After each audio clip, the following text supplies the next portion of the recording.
On a gardener's perspective, see, I live in Florida.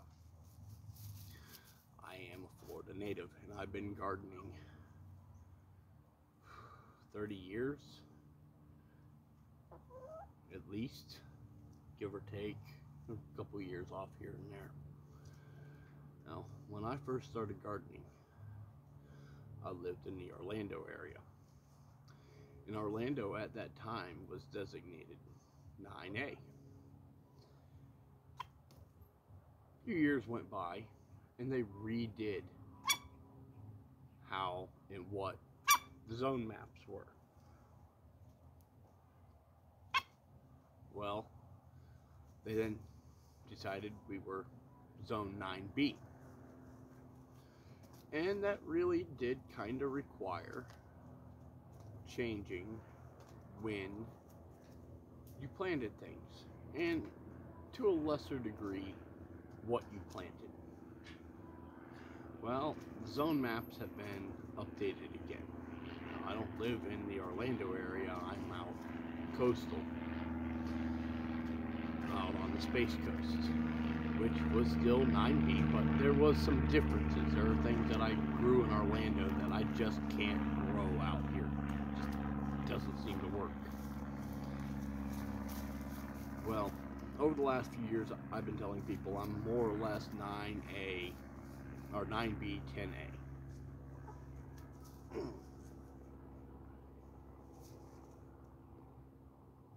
You go, girl. Yeah, you go, girl. You want your pets. Now, that being said, according to the zone maps, just 2 or 3 blocks east of me was Zone A, or Zone 10A. But the 9B continued south for quite a while, inland. It is a little cooler where I am versus beachside. Well, they updated that map, and now I'm a solid 10A. Just over the last few years, I've noticed that a lot of the more temperate plants that I was growing, I had to change when I planted them by a couple of weeks. But more temperate fruit trees that I have always grown and planted, or even grew up with, have become very, very difficult. And that really comes down to chill hours. We're not quite getting enough chill hours. Now, with this update, I've had to go ahead and start to adjust a little bit more. And that's something I'd already decided I was going to do, just simply from observation. And the zone map updated what I had already suspected. But things have changed, and I'm able to grow more and more and more tropicals. The tree behind me, for example, shouldn't grow this far north, but everybody grows them.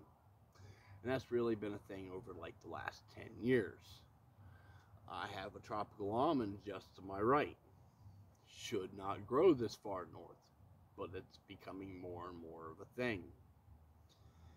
Now, today I had the luxury of picking cotton. Now, I know cotton's a thing in the South, and it's not necessarily a this far south thing. But what a lot of people don't know is that Florida actually has a native cotton. And that native cotton home range was down by the Miami area, out by the Everglades, but not in the swampy areas, on the higherland. It's a highland flower. It's in the hibiscus family.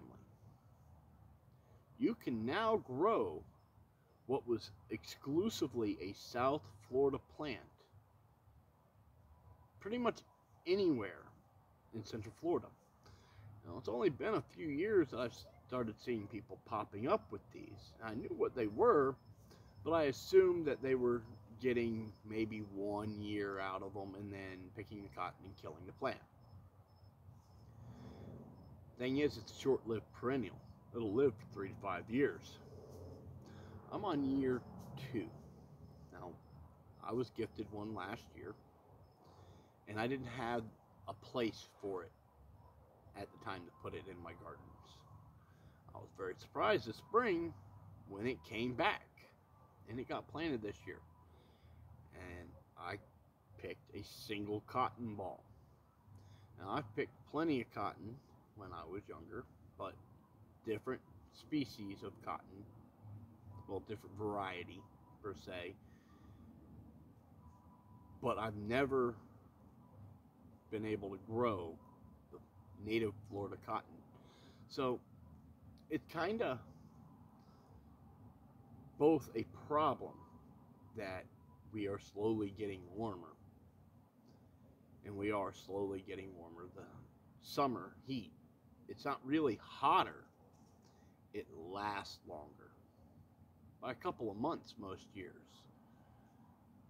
Now, with that, I'm able to grow stuff that I've never dreamed that I would ever actually be able to grow anywhere in Central Florida. And it's kind of weird. At the same time, I'm losing the ability to grow other things. Anybody who has gardened for any length of time in Florida knows that your standard vegetables, your stereotypical market garden, is very difficult to do in Florida, and most of it is done in the winter here. And it's always been that way. We grow our strawberries in the winter. We grow our tomatoes in the fall and the very early spring, along with our cucumbers. We grow brassicas and things like that through the winter. But come summer, all of those type of plants, they just can't make it through the Florida summer. Summer has been getting here a little bit early every year and staying a little bit longer, which has caused havoc on a lot of gardeners.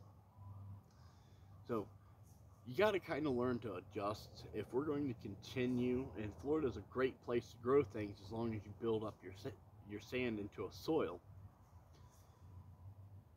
You're going to have to adjust. People are going to have to adjust by a couple of weeks. So if you were, say, in 9B and now you're 10A and you're trying to figure out, well, how do I adjust for that? Either add or subtract, depending on the time of year, 2 to 3 weeks as to when you're planting your seed. And pretty much the same with when you're putting them in the ground. So in the spring, you adjust to basically planting in late February. Everything, all your warm stuff goes in late February, and you just plan to protect it in case we get that weird late frost. And yes, we get frost in Florida. Very seldom do we get snow, but we get frost almost every year. Sometimes we get a hard freeze. Now, all of that being said, everything can still be grown as long as you make adjustments with your market gardening. Other things like your peaches, plums, pears, apples, you need to take time to find out what the cold requirements are. How many chill hours does it need? And just because it says Florida in the name doesn't mean it's the right thing. And expect it not to act like a peach tree or plum tree did up north. Right now, my peach tree is completely full of blooms. It's the last week in November. It'll be December in just a couple days. You'll have to make adjustments. A lot of plants that are from India and Southeast Asia do very well here. So that's something you might want to consider looking into, is those type of varieties. But look at your chill hours. You don't really have to worry about heat units with your citrus or anything else that requires a heat unit because, well, frankly, it's hot here. But your peaches, pears, plums, basically any stone fruit or something that you were used to growing up north, you can grow all those here if you get the right variety. Check out the chill hours and check out the chill hour map to find out what your chill hours are.